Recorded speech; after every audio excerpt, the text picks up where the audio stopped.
ಎಲ್ಲರಿಗೂ ನಮಸ್ಕಾರ. Welcome back to my channel. ನಾನು ಪೂಜಾ. ಇವತ್ತು ಬುಧವಾರ ಮಧ್ಯಾಹ್ನ ಆಲ್ರೆಡಿ ಬುಧವಾರದ ವ್ಲಾಗ್ ಹಾಕಿದ್ದೀನಿ. ಇದು ಸಾಂಬಾರ್ ಪೌಡರ್ ಮಾಡ್ತಾ ಇದ್ದೆ. ಕಂಪ್ಲೀಟ್ ರೆಸಿಪಿ ಒಂದು ವಿಡಿಯೋದಲ್ಲಿ ಇರಲಿ ಅಂತ ಇದನ್ನು ಸೆಪ್ರೇಟಾಗಿ ಮಾಡಿ ಹಾಕ್ತಾ ಇದ್ದೀನಿ. ಬೆಳಿಗ್ಗೆನೇ ತಿಂಡಿ ಮತ್ತು ವಿಡಿಯೋ ಎಡಿಟಿಂಗ್, ವಿಡಿಯೋ ಅಪ್ಲೋಡ್ ಕೆಲಸ ಎಲ್ಲ ಮುಗಿಸ್ಕೊಂಡು ಮಧ್ಯಾಹ್ನ ಸಾಂಬಾರ್ ಮತ್ತು ರೈಸ್ನ ಕೂಡ ಮಾಡಿಟ್ಟು ಇಲ್ಲಿ ಸಾಂಬಾರ್ ಪುಡಿ ಮಾಡ್ಕೊಳ್ಳೋದಕ್ಕೆ ರೆಡಿ ಮಾಡ್ಕೋತಾ ಇದ್ದೀನಿ. ಸಾಂಬಾರ್ ಪುಡಿ ಮಾಡೋದಕ್ಕೆ ಅಂತ ದಿನಸಿ ಸಾಮಾನು ತೊಗೊಂಡು ಬಂದು ಆಲ್ಮೋಸ್ಟ್ 1 ವೀಕ್ ಮೇಲೇ ಆಗೋಗಿತ್ತು. ತಂದಾಗಿಂದ ಬಿಸಿಲು ಕರೆಕ್ಟಾಗಿ ಬರ್ತಾನೆ ಇರಲಿಲ್ಲ. ಬಿಸಿಲು ಬಂದಿರೋ ದಿನ ಒಂದು ಮಂಗಳವಾರ ಆಗಿರೋದು, ಇಲ್ಲಾಂದರೆ ಶುಕ್ರವಾರ ಆಗಿರೋದು. ಹಾಗಾಗಿ ಸಾಂಬಾರು ಪುಡಿ ಮಾಡೋದಕ್ಕೆ ಆಗಿರಲಿಲ್ಲ. ಇವತ್ತು ಸ್ವಲ್ಪ ಚೆನ್ನಾಗಿ ಬಿಸಿಲು ಬಂದಿತ್ತು. ಅದಕ್ಕೆ ಇವತ್ತು ಕಂಪ್ಲೀಟಾಗಿ ಸಾಂಬಾರು ಪುಡಿ ಮಾಡ್ಕೊಂಬಿಡೋಣ ಅಂತ ರೆಡಿ ಮಾಡ್ಕೋತಾ ಇದ್ದೀನಿ. ತಂದಾಗಿಂದ ಸ್ವಲ್ಪ ಬಿಸಿಲು ಬಂದ ಹಾಗೇ ಈ ಧನಿಯಾ ಮತ್ತು ಮೆಣಸಿನ್ಕಾಯಿ ಏನಿದೆ, ಒಣಗಿರೋವಂಥ ಮೆಣಸಿನ್ಕಾಯಿ, ಖಾರದ ಮೆಣಸಿನ್ಕಾಯಿ ಮತ್ತು ಬ್ಯಾಡಗಿ ಮೆಣಸಿನ್ಕಾಯಿ ಎಲ್ಲ ಸ್ವಲ್ಪ ಹಾಕಿ ಒಣಗಿಸಿ ಇಟ್ಕೋತಾ ಇದ್ದೆ.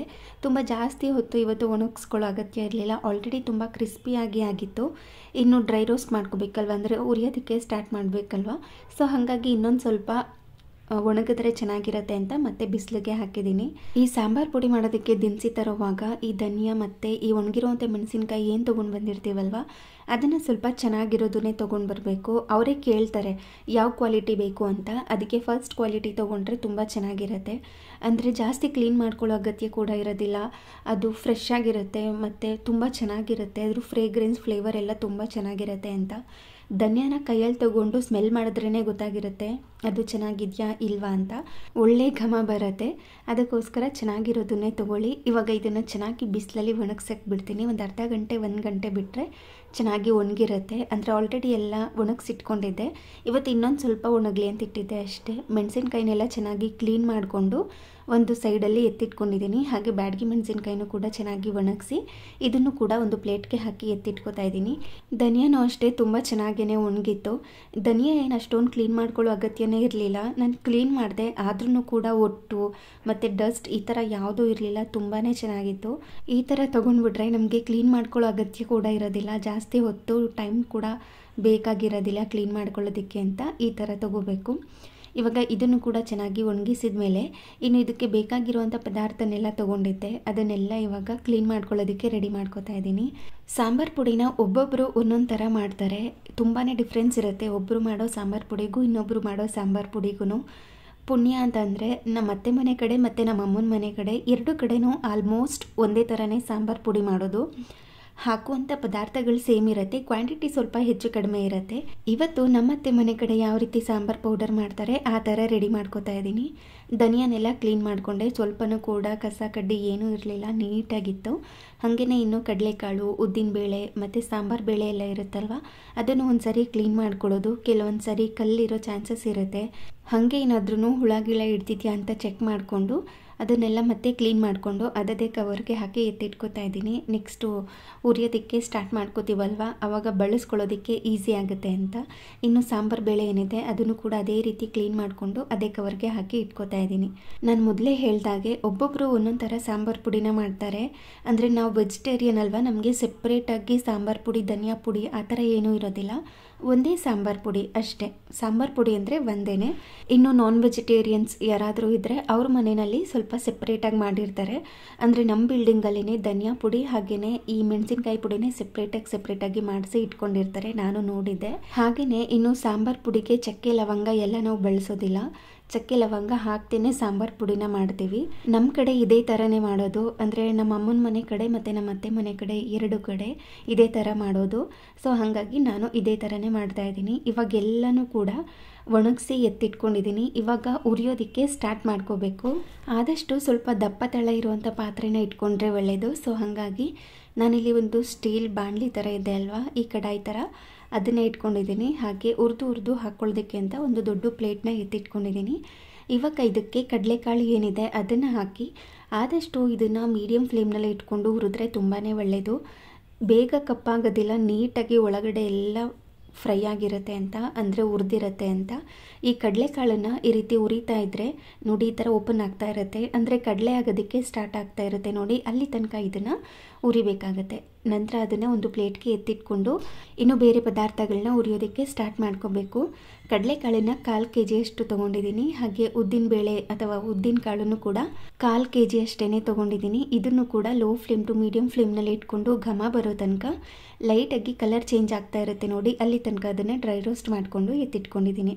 ನಂತರ ಸಾಂಬಾರು ಬೇಳೆ ಅಂದರೆ ತೊಗರಿಬೇಳೆ, ಇದನ್ನು ಅಷ್ಟೇ, ಇದನ್ನು 1/4 kg ಅಷ್ಟೇ ತೊಗೊಂಡಿರೋದು. ಇದನ್ನು ಲೋ ಫ್ಲೇಮ್ ಟು ಮೀಡಿಯಂ ಫ್ಲೇಮ್ನಲ್ಲೇ ಇಟ್ಕೊಂಡು ಲೈಟಾಗಿ ಕಲರ್ ಚೇಂಜ್ ಆಗೋ ತನಕ ಡ್ರೈ ರೋಸ್ಟ್ ಮಾಡ್ಕೋಬೇಕು. ಇದು ಅಷ್ಟೇ ಘಮ ಬರ್ತಾ ಇರುತ್ತೆ. ನಾವು ಎಷ್ಟು ಚೆನ್ನಾಗಿ ಉರಿತೀವೋ ಅಷ್ಟು ಚೆನ್ನಾಗಿ ಸಾಂಬಾರು ಪುಡಿ ಬರುತ್ತೆ. ಸ್ವಲ್ಪ ಸಮಾಧಾನವಾಗಿ ತಾಳ್ಮೆಯಿಂದ ಇದನ್ನೆಲ್ಲ ಮಾಡ್ಕೋಬೇಕಾಗುತ್ತೆ. ತುಂಬ ದಿನಗಳ ಕಾಲ ಸ್ಟೋರ್ ಮಾಡ್ಕೊಳ್ಳೋದ್ರಿಂದ ಸ್ವಲ್ಪ ಜಾಸ್ತಿ ಟೈಮ್ ತೊಗೊಂಡೆ ಇದನ್ನೆಲ್ಲ ಡ್ರೈ ರೋಸ್ಟ್ ಮಾಡಿಕೊಂಡ್ರೆ ತುಂಬಾ ಒಳ್ಳೆಯದು. ನಂತರ ಇದಕ್ಕೆ 50 ಗ್ರಾಮ್ನಷ್ಟು ಮೆಂತ್ಯನ ತೊಗೊಂಡಿದ್ದೀನಿ. ಮೆಂತ್ಯ ಕಹಿ ಜಾಸ್ತಿ ಆಗುತ್ತೆ ಅಂದರೆ ಕಡಿಮೆ ಮಾಡ್ಕೋಬೋದು. ಈ ಕ್ವಾಂಟಿಟಿಗೆ ಸಾಕಾಗುತ್ತೆ. 50 ಗ್ರಾಮ್ ಮೆಂತ್ಯ ಸೇರಿಸ್ಕೊಳ್ಳೇಬೇಕಾಗುತ್ತೆ. ಅದನ್ನು ಕೂಡ ಡ್ರೈ ರೋಸ್ಟ್ ಮಾಡಿಕೊಂಡು ಅದೇ ಪ್ಲೇಟ್ಗೆ ಸೇರಿಸ್ಕೊಂಡಿದ್ದೀನಿ. ಹಾಗೆಯೇ ಇಲ್ಲಿ 100 ಗ್ರಾಮಷ್ಟು ಕಾಳು ಮೆಣಸನ್ನು ತೊಗೊಂಡಿದ್ದೀನಿ. ಇದನ್ನು ಕೂಡ ಡ್ರೈ ರೋಸ್ಟ್ ಮಾಡಿಕೊಂಡು ಸೇರಿಸ್ಕೋಬೇಕು. ಸೆಪ್ರೇಟಾಗಿ ಖಾರದ ಮೆಣಸಿನ್ಕಾಯಿ ಹಾಗೆಯೇ ಸೆಪ್ರೇಟಾಗಿ ಈ ಗುಂಟೂರು ಮೆಣಸಿನ್ಕಾಯಿನ ಹಾಕ್ಕೊಂಡಿರ್ತೀವಲ್ವ, ಅದರಲ್ಲೂ ಕೂಡ ಖಾರ ಇರುತ್ತೆ, ಕಾಳು ಮೆಣಸಲ್ಲೂ ಕೂಡ ಖಾರ ಇರುತ್ತೆ. ಸೊ ಹಾಗಾಗಿ 1 kg ಅಷ್ಟು ಮಿಕ್ಸಲ್ಲಿ ಖಾರದ ಮೆಣಸಿನ್ಕಾಯಿ ಮತ್ತು ಗುಂಟೂರು ಮೆಣಸಿನ್ಕಾಯಿ ಎರಡನ್ನೂ ತೊಗೊಂಡಿರುವಂಥದ್ದು ನಾನು. ಹಾಗೆಯೇ 100 ಗ್ರಾಮ್ನಷ್ಟು ಈ ಕಾಳು ಮೆಣಸು, ಹಾಗೆಯೇ 1/4 kg ಅಷ್ಟು ಜೀರಿಗೆನ ತೊಗೊಂಡಿದ್ದೀನಿ. ಎಲ್ಲ ಪದಾರ್ಥಗಳನ್ನೂ 1/4 kg ಅಂದರೆ ತೊಗರಿಬೇಳೆ, ಉದ್ದಿನಬೇಳೆ, ಹಾಗೆಯೇ ಕಡಲೆಕಾಳು ಮತ್ತು ಜೀರಿಗೆ ಇಷ್ಟನ್ನು ಕೂಡ 1/4 kg ತೊಗೊಂಡ್ರೆ ಎಲ್ಲ ಸೇರಿಸಿ 1 kg ಅಷ್ಟು ಆಗುತ್ತೆ. ಇದನ್ನು ಅಷ್ಟೇ ಇದೇ ರೀತಿ ಡ್ರೈ ರೋಸ್ಟ್ ಮಾಡಿಕೊಂಡು ಸೇರಿಸ್ಕೋಬೇಕು. ಇದನ್ನು ಡ್ರೈ ರೋಸ್ಟ್ ಮಾಡೋವಾಗಲೇ ನನಗೆ ಘಾಟು ಅನ್ನೋದು ಸ್ಟಾರ್ಟ್ ಆಗಿದ್ದು, ಆವಾಗ ಸೀನ್ ಬರೋದಕ್ಕೆ ಸ್ಟಾರ್ಟ್ ಆಯಿತು. ಖಾರದ ಪುಡಿ ಮಾಡೋವಾಗಂತೂ ಪಕ್ಕದ ಮನೆಯವ್ರ ತನಕನೂ ಹೋಗಿರುತ್ತೆ ಈ ಮೆಣಸಿನ್ಕಾಯಿ ಹುರಿದಾಗ ಘಾಟೆಲ್ಲ. ಜೀರಿಗೆ ಡ್ರೈ ರೋಸ್ಟ್ ಮಾಡ್ಕೊಳ್ಳೋವಾಗ ನನಗೆ ಘಾಟ್ ಸ್ಟಾರ್ಟ್ ಆಗಿದ್ದು, ಅದನ್ನು ಕೂಡ ಡ್ರೈ ರೋಸ್ಟ್ ಮಾಡಿಕೊಂಡು ಎತ್ತಿಟ್ಕೊಂಡಿದ್ದಾಯಿತು. ಹಾಗೆ ಇಲ್ಲಿ 50 ಗ್ರಾಮ್ನಷ್ಟು ಸಾಸಿವೆನ ತೊಗೊಂಡಿದ್ದೀನಿ. ಸಾಸಿವೆನ ಜಾಸ್ತಿ ಹೊತ್ತು ಉರಿಯೋ ಅಗತ್ಯ ಇಲ್ಲ. ಈ ಪಾತ್ರೆನೇ ಬಿಸಿ ಇರುತ್ತಲ್ವ, ಅದಕ್ಕೇ ಚಿಟಪಟ ಅನ್ನೋದಕ್ಕೆ ಸ್ಟಾರ್ಟ್ ಆಗಿಬಿಡುತ್ತೆ. ಅದು ಕೂಡ ಕಲರ್ ಚೇಂಜ್ ಆಗುತ್ತೆ ಈ ಥರ. ಅದನ್ನು ಕೂಡ ಎತ್ತಿಟ್ಕೊಂಡಿದ್ದೀನಿ. ನಂತರ ಇಲ್ಲಿ 100 ಗ್ರಾಮ್ನಷ್ಟು ಅರಿಶಿಣದ ಕೊಂಬನ್ನ ತೊಗೊಂಡು ಅದನ್ನು ಹಾಗೆ ಹಾಕೋದಕ್ಕಿಂತ ಈ ಥರ ಸ್ವಲ್ಪ ಕುಟ್ಟಿ ಪುಡಿ ಮಾಡಿಕೊಂಡು ಇದರೊಳಗಡೆ ಸೇರಿಸಿ ಆನಂತರ ಡ್ರೈ ರೋಸ್ಟ್ ಮಾಡಿಕೊಂಡ್ರೆ ತುಂಬಾ ಒಳ್ಳೆಯದು. ಆವಾಗ ಚೆನ್ನಾಗಿ ಎಲ್ಲ ಕಡೆ ಬಿಸಿ ತಾಕಿರುತ್ತೆ ಮತ್ತು ಬಿಸಿಯಾಗಿರುತ್ತೆ ಅಂತ. ಅರಿಶಿಣದ ಕೊಂಬು ಹೆಂಗಿರುತ್ತೋ ಹಾಗೆ ಬಿಸಿ ಮಾಡಿದ್ರೆ ಅಷ್ಟೊಂದು ಚೆನ್ನಾಗಿರೋದಿಲ್ಲ ಅಂತ ಈ ರೀತಿ ಸ್ವಲ್ಪ ಪುಡಿ ಮಾಡ್ಕೊಂಡು ಸೇರಿಸ್ಕೊಂಡಿದ್ದೀನಿ. ಹಾಗೆ ಇಲ್ಲಿ 1 kg ಅಷ್ಟು ಮೆಣಸಿನ್ಕಾಯಿಗೆ 1 kg ಅಷ್ಟು ಧನಿಯಾಗೆ 3/4 ಪಾವ್ನಷ್ಟು ಅಕ್ಕಿನ ತೊಗೊಂಡಿದ್ದೀನಿ. ಅಂದರೆ 1/4 kg ಅಷ್ಟು ಅಂತ ಅಂದ್ಕೊಳ್ಳಿ. ಅದನ್ನು ಕೂಡ ಈ ರೀತಿ ಹುರಿದು ಸೇರಿಸ್ಕೊಂಡಿದ್ದೀನಿ. ನಂತರ ಇವಾಗ ಧನಿಯಾನ ಉರಿಯೋದಕ್ಕೆ ಸ್ಟಾರ್ಟ್ ಮಾಡ್ಕೋತಾ ಇದ್ದೀನಿ. ನನಗೆ ಧನಿಯಾ ಉರಿತಾ ಇದ್ದಾಗ ಒಂಥರ ಘಮ ಬರುತ್ತಲ್ವ, ತುಂಬ ಇಷ್ಟ ಆಗುತ್ತೆ. ಅದು ನನಗೆ ಘಾಟು ಅಂತ ಅನಿಸೋದಿಲ್ಲ, ಚೆನ್ನಾಗಿ ಅನಿಸುತ್ತೆ. ನನಗೆ ಧನಿಯಾ ಸ್ಮೆಲ್ ತುಂಬ ಇಷ್ಟ ಆಗುತ್ತೆ. ಸೊ ಅದನ್ನು ನಿಧಾನವಾಗಿ ಹುರಿದು ಸೇರಿಸ್ಕೋತಾ ಇದ್ದೀನಿ. ಇದನ್ನು ಸೆಪ್ರೇಟಾಗಿ ಸೇರಿಸ್ಕೊಂಡು ಆನಂತರ ಇದನ್ನು ಮತ್ತೆ ಒಣಗಿಸ್ಕೋತೀನಿ. ಇದನ್ನು ಅಷ್ಟೇ ಆದಷ್ಟು ಮೀಡಿಯಮ್ ಫ್ಲೇಮ್ ಟು ಲೋ ಫ್ಲೇಮ್ನಲ್ಲೇ ಇಟ್ಕೊಂಡು ಹುರಿದ್ರೆ ತುಂಬಾ ಒಳ್ಳೆಯದು. ಚೆನ್ನಾಗಿ ಹುರಿದಾಗ ಸಾಂಬಾರು ಪುಡಿ ತುಂಬ ಚೆನ್ನಾಗಿ ಬರುತ್ತೆ. ಇನ್ನು ಎಲ್ಲನೂ ಕೂಡ ಸ್ವಲ್ಪನೇ ಹಾಕಿ ಡ್ರೈ ರೋಸ್ಟ್ ಮಾಡಿಕೊಂಡು ಇದನ್ನು ಕೂಡ ಕಂಪ್ಲೀಟಾಗಿ ಕೂಲ್ ಆಗೋದಕ್ಕೆ ಬಿಡಬೇಕು. ಊರಲ್ಲೆಲ್ಲ ಸಾಂಬಾರು ಪುಡಿ ಮಾಡಿದಾಗ ಈ ಎಲ್ಲನೂ ಕೂಡ ಡ್ರೈ ರೋಸ್ಟ್ ಮಾಡಿ ಅಂದರೆ ಎಲ್ಲನೂ ಹುರಿದು ಬಾಗಿಲು ಮುಂದೆ ಮತ್ತೆ ಅದನ್ನು ಒಣಗಾಕ್ತಿದ್ರು. ಸ್ವಲ್ಪ ಹೊತ್ತು ಇನ್ನೊಂದು ಸ್ವಲ್ಪ ಒಣಗಲಿ, ಎಲ್ಲ ಇನ್ನೂ ಕ್ರಿಸ್ಪಿಯಾಗಿರಲಿ ಅಂತ.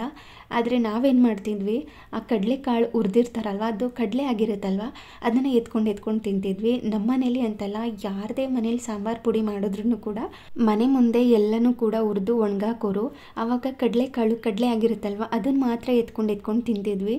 ಯಾರೆಲ್ಲ ಈ ಥರ ಮಾಡ್ತಿದ್ರಿ, ಯಾರಿಗೆಲ್ಲ ನೆನಪಿದೆ ಅಂತ ಕಮೆಂಟ್ ಮಾಡಿ ತಿಳಿಸಿ. ಹಾಗೆ ಇಲ್ಲಿ ಮೆಣಸಿನ್ಕಾಯಿನೂ ಕೂಡ ಹುರಿತಾ ಇದ್ದೀನಿ. ಇದನ್ನು ಅಷ್ಟೇ ಒಂದೇ ಒಂದು ಸೌಟ್ ಇಟ್ಕೊಂಡು ಮಿಕ್ಸ್ ಮಾಡ್ಕೊಳ್ಳೋದಕ್ಕಿಂತ ಈ ರೀತಿ 2 ಸೌಟ್ ಅಥವಾ ಸ್ಪೂನ್ ಏನಾದರೂ ಇಟ್ಕೊಂಡು ಈ ರೀತಿ ಮಿಕ್ಸ್ ಮಾಡ್ಕೋತಾ ಇದ್ದರೆ ತುಂಬ ಚೆನ್ನಾಗಿ ಬಿಸಿ ಆಗುತ್ತೆ. ಎಲ್ಲ ಕಡೆ ಕೂಡ ಮೆಣಸಿನ್ಕಾಯಿ ಹುರಿದಿರುತ್ತೆ ಅಂತ, ಅದಕ್ಕೋಸ್ಕರ ಈ ರೀತಿ ಮಾಡ್ಕೊಳ್ಳೋದು. ಖಾರದ ಮೆಣಸಿನ್ಕಾಯಿ ಮತ್ತು ಗುಂಟೂರು ಮೆಣಸಿನ್ಕಾಯಿ ಎರಡನ್ನೂ ಕೂಡ ಮಿಕ್ಸ್ ಮಾಡಿಕೊಂಡು ಹುರಿದು ಸೈಡಲ್ಲಿ ಎತ್ತಿಟ್ಕೊಂಡಿದ್ದೀನಿ ಕೂಲ್ ಆಗೋದಕ್ಕೆ. ಹಾಗೆ ಇನ್ನು ಬ್ಯಾಡಗಿ ಮೆಣಸಿನ್ಕಾಯಿ ಇದನ್ನು ಕೂಡ ಅಷ್ಟೇ 1/4 kg ಅಷ್ಟು ತೊಗೊಂಡಿದ್ದೀನಿ. ಇದನ್ನು ಅಷ್ಟೇ ಈ ರೀತಿ ಡ್ರೈ ರೋಸ್ಟ್ ಮಾಡಿಕೊಂಡು ಎತ್ತಿಟ್ಕೋಬೇಕು. ಆಲ್ಮೋಸ್ಟ್ ಎಲ್ಲ ಆಗಿದೆ. ಇವಾಗ ಈ ಕರಿಬೇವಿನ ಸೊಪ್ಪನ್ನು ನಾನು ಸಾಂಬಾರು ಪುಡಿ ಮಾಡ್ಕೊಳ್ಳುವಾಗ ಸಾಮಾನು ತಂದಿದ್ದೆ ಅಲ್ವಾ, ಅವತ್ತೇನೆ ಕರಿಬೇವಿನ ಸೊಪ್ಪನ್ನು ಚೆನ್ನಾಗಿ ತೊಳೆದು ಇದನ್ನು ಒಣಗಿಸಿ ಇಟ್ಕೊಂಡಿದ್ದೆ. ಅದನ್ನು ಮತ್ತೆ ಬಿಸಿ ಮಾಡಿಕೊಂಡು ಕಂಪ್ಲೀಟಾಗಿ ಕೂಲ್ ಆದಮೇಲೆ ಬಾಕ್ಸಿಗೆ ಹಾಕ್ಕೊಂಡಿದ್ದೀನಿ. ಹಾಗೆ ಈ ಧನಿಯಾನ ಮತ್ತೆ ನಾನು ಬಿಸಿಲಲ್ಲಿ ಹಾಕಿದ್ದೆ ಸ್ವಲ್ಪ ಹೊತ್ತು, ಹುರಿದಾದ್ಮೇಲೂ ಕೂಡ ಸ್ವಲ್ಪ ಹೊತ್ತು ಬಿಸಿಲಲ್ಲಿ ಹಾಕಿದ್ದೆ. ಅದನ್ನು ಇದರೊಳಗಡೆ ಸೇರಿಸ್ಕೊಂಡಿದ್ದೀನಿ. ಮತ್ತು ಈ ಹುರಿದಿರುವಂಥ ಪದಾರ್ಥನೆಲ್ಲ ಇತ್ತಲ್ವ ಅದನ್ನು ಕೂಡ ಸ್ವಲ್ಪ ಹೊತ್ತು ಬಿಸಿಲಲ್ಲಿ ಹಾಕಿ ಅದಾದ ನಂತರ ಕಂಪ್ಲೀಟಾಗಿ ಕೂಲ್ ಆದಮೇಲೆ ಬಾಕ್ಸ್ನಲ್ಲಿ ಹಾಕಿ ಎತ್ತಿಟ್ಕೋತಾ ಇದ್ದೀನಿ. ಇನ್ನು ಬ್ಯಾಡಗಿ ಮೆಣಸಿನ್ಕಾಯಿ ಏನಿದೆ ಅದನ್ನು ಕೂಡ ಅಷ್ಟೇ, ನಾವು ಹುರಿದಾಗ ಬೀಜ ಎಲ್ಲ ಕಪ್ಪಗಾಗಿರುತ್ತಲ್ವ ಅದನ್ನೆಲ್ಲ ತೆಗೆದು ಬರೀ ಮೆಣಸಿನ್ಕಾಯಿ ಮಾತ್ರ ಸೇರಿಸ್ಕೋಬೇಕು. ಈ ಕರ್ಗಾಗಿರುವಂಥ ಬೀಜನೆಲ್ಲ ಹಾಕಿದ್ರೆ ಸಾಂಬಾರು ಪುಡಿ ಕಪ್ಪು ಕಲರ್ ಬಂದುಬಿಡುತ್ತೆ, ಅದಕ್ಕೋಸ್ಕರ ಇನ್ನು ಮೆಣಸಿನ್ಕಾಯಿನೆಲ್ಲ ಹಾಕಿ ಹೊಗೆ ಪೌಡರ್ ಮಾಡಿಸ್ಕೊಂಡು ಬರೋದು. ಈ ಮೆಣಸಿನ್ಕಾಯಿನೆಲ್ಲ ಸ್ವಲ್ಪ ಪುಡಿ ಮಾಡ್ಕೊಂಡು ಹೋಗೋ ಅಗತ್ಯ ಏನೂ ಇಲ್ಲ. ಅಂದರೆ ಇವಾಗಿನ ಮಿಲ್ಗಳಲ್ಲಿ ಎಕ್ಸ್ಟ್ರಾ ಮಷಿನ್ ಇರುತ್ತೆ. ಈ ಕೊಟ್ಟಿರೋವಂಥ ಪದಾರ್ಥನೆಲ್ಲ ಸ್ವಲ್ಪ ಲೈಟಾಗಿ ಕ್ರಷ್ ಮಾಡಿಕೊಂಡು ಅದಾದ ನಂತರ ನಾರ್ಮಲಾಗಿ ಸಾಂಬಾರು ಪುಡಿ ಮಾಡ್ತಾರಲ್ವ ಆ ಮಿಲ್ಗೆ ಹಾಕಿ ಪೌಡರ್ ಮಾಡಿ ಕೊಡ್ತಾರೆ. ಅಲ್ಲೇ ಸ್ವಲ್ಪ ಹೊತ್ತು ಇದನ್ನು ಕೂಲ್ ಆಗೋದಕ್ಕೆ ಬಿಟ್ಟು ಅದಾದಮೇಲೆ ಬಾಕ್ಸಿಗೆ ಹಾಕ್ಕೊಂಡು ತೊಗೊಂಡು ಬಂದು ಮತ್ತೆ ಇದನ್ನು ಈ ರೀತಿ ಮನೆಯಲ್ಲಿ ಇನ್ನೊಂದು ಗಂಟೆ ಕಂಪ್ಲೀಟಾಗಿ ಕೂಲ್ ಆಗೋ ತನಕ ಬಿಟ್ಟು ಅದಾದಮೇಲೆ ಚೆನ್ನಾಗಿ ಒಂದ್ರಿ ಆಡಿಕೊಂಡು ಅಂದರೆ ಜರ್ಡಿ ಇಟ್ಕೊಂಡು ಬಾಕ್ಸಿಗೆ ತುಂಬಿಕೊಳ್ಳುವಾಗ ಅದಕ್ಕೆ ಸ್ವಲ್ಪ ಕರಿಬೇವಿನ ಸೊಪ್ಪು ಮತ್ತು ಬೆಳ್ಳುಳ್ಳಿ ಬೇಕು ಅಂದರೆ ಸ್ವಲ್ಪ ಕಲ್ಲುಪ್ಪನ್ನು ಹಾಕಿ ಬಾಕ್ಸಿಗೆ ಹಾಕಿ ಸ್ಟೋರ್ ಮಾಡ್ಕೋತೀವಿ. ಈ ಕಲ್ಲುಪ್ಪು ಕರಿಬೇವು ಬೆಳ್ಳುಳ್ಳಿನೆಲ್ಲ ನಮ್ಮ ಕಡೆ ಹಾಕಿ ಸ್ಟೋರ್ ಮಾಡ್ಕೋತೀವಿ. ಸೊ ಹಾಗಾಗಿ ನಾನು ಹಾಕಿ ಸ್ಟೋರ್ ಮಾಡ್ಕೋತೀನಿ. ಸಾಂಬಾರ್ ಪೌಡರ್ ಕ್ವಾಂಟಿಟಿನೆಲ್ಲ ಡಿಸ್ಕ್ರಿಪ್ಷನ್ ಬಾಕ್ಸ್ನಲ್ಲಿ ಕೊಟ್ಟಿರ್ತೀನಿ, ಚೆಕ್ ಮಾಡ್ಕೊಳ್ಳಿ. ಯಾರಿಗಾದರೂ ಖಾರ ಜಾಸ್ತಿ ಬೇಕು ಅಂತಂದರೆ ಮೆಣಸಿನ್ಕಾಯಿನ ಜಾಸ್ತಿ ಮಾಡ್ಕೋಬೋದು, ಕಡಿಮೆ ಬೇಕು ಅಂದರೆ ಕಡಿಮೆ ಮಾಡ್ಕೋಬೋದು.